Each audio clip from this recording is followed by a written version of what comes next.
Hello সবাইকে, welcome to my channel. এখন আমি চলে এসেছি আমার ছাদ বাগানের গাছগুলোয় সার দেওয়ার জন্য। এখনও আমি ছাদ বাগান তৈরি করতে পারিনি, খুবই কম গাছ আছে আমার, তবে চেষ্টা করছি আরও গাছ বসানোর।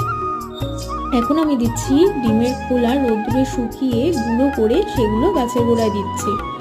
আর দিয়েছি কোকোপিট, ভার্মি কম্পোস্ট, মিক্সারের মধ্যে আছে হাড় গুঁড়ো, সর্ষের খোল, নিম খোল, আরও অনেক কিছু মিক্সার আছে।